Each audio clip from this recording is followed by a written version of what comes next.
What's up, guys? Team Montefiore here, coming at you with another deck profile. What you running, Jeremy? I'm running Mythic rulers now. It's more like a skill drain variant, so yeah. Let's just get right into this. So, of course, you run the 4 dragons because this wouldn't really be a Mythic ruler deck without these cards. So yeah. Then we got each of the babies, so 2 guard because 3 gets cloggy, and I usually just use this for Dragon Shrine. Then I run 1 Mythic tree and double water because this doesn't really have as much synergy in the deck as this because this is a trade-in target. So this is bound to be more dead than this card. So I just run double of these, and this works well with Barbaros too. So yeah. Then I run 1 Influence Dragon because I like making Leo in this deck, and I don't have a start yet. Then I run the Blue Eyes engine, so double Blue Eyes and double White Stone. I like this better because it's really consistent, and when I usually open it with cards consonants and trade in and this, so it's really good. So draw power is really good in this deck. So 1 card trooper because I don't like the mills, and I usually just set this now just for the draw because I don't really like milling anymore. Then triple Barbaros because I play skill drain, and this card works really well with Call of the Haunted too. So yeah. And then double card because card works under skill drain because this effect resolves in the graveyard. Yeah. And it doesn't skill drain only negates face up effects. So that's the monsters. I think it's like 21 monsters, or maybe it's 20. It's probably 20. So next we got the spells. So triple Foolish Burial, otherwise known as Dragon Shrine. I usually just dump Flamevale Guard, but I don't like dumping both because I like to have options when I banish Blaster, so I can go for more level 8 synchro plays. So yeah. We got triple Upstart, play a 37 card deck basically. And it's really easy to get back those 3,000 points of damage when you play big beaters like Blaster and Tidal and whatnot. Then you got double trade in and double cards constant because you play like 5 targets for this, and I have like 7 targets for this, so it's really good. Yeah, gross. Then you play 1 burial. This really saved me against Girgia because he had a DeFi up, and I had a set call, so I put Blue Eyes back in the grave and like Tempest and a Mythic tree, and I flip call and I attack for game. And Gold Sark because Gold Sark. And that's it for the spells. Don't play Dark Hole because it's not really necessary in my opinion. And you gotta play triple skill drain. This is probably the best card in this deck because most of the meta nowadays just relies on effects that activate on the field.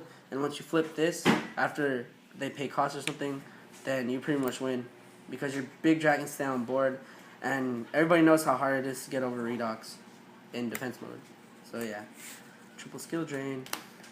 Got 1 call. Works really well with the Blue Eyes and Card Trooper. If someone blind MSTs this, you can just call that Card Trooper and you get your draw. And if you call back Barbaros, it becomes a 3,000 beater. So yeah. Then play 1 Compulse, 1 Torrential, bottomless, Torrential, and Solemn. Yeah, that's pretty much the staple traps in today's meta. So now we'll move on to the extra deck, which is 15 cards. So we'll play 1 Catastrophe because I don't have an Armades. 1 Sahih Myth because this card's really good, and you can just sit on this if you don't really have any options other than that card. 1 Black Rose because it's Black Rose. Blows up field. 2 Crimson Blader because I have space, and this is really good, especially against like artifacts and the mirror and whatnot.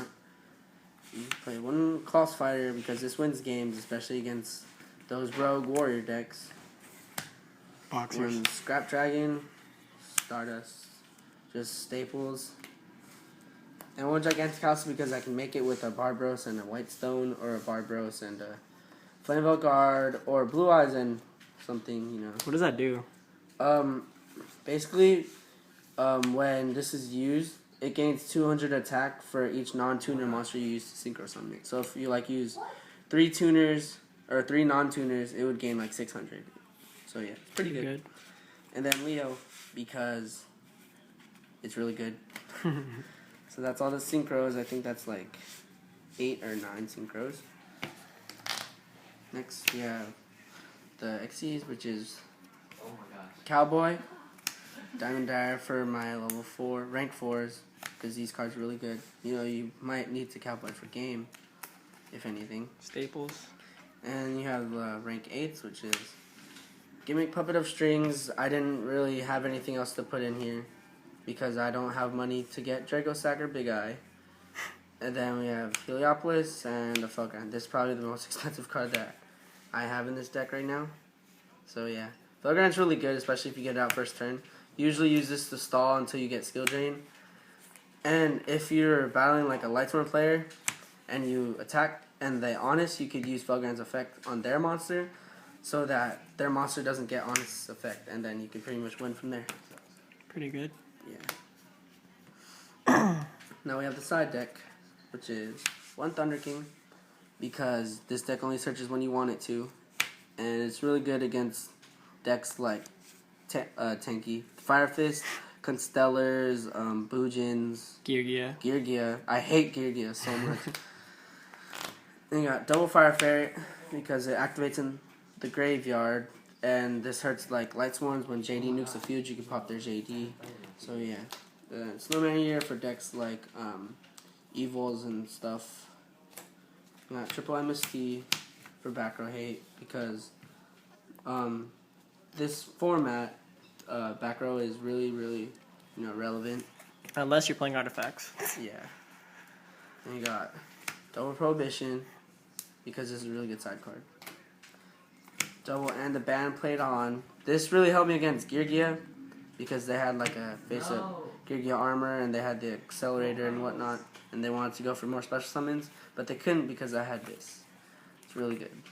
I need those. Then you got triple or double Shadow Imprisoning Mirror, because Evil Swarm really hurts this deck, so you just flip this and you win against Evil Swarm. Yeah. And then 1 Overworked, because this hurts Spellbooks, Fire Fist, Constellars sometimes if they play tanky. You know, Boojins if they go for like Crane or something, or Honest. So yeah. So that's the deck profile. Like, comment, subscribe for more Yu-Gi-Oh videos, and we'll have more content up if you guys subscribe. So yeah, Team YFL out.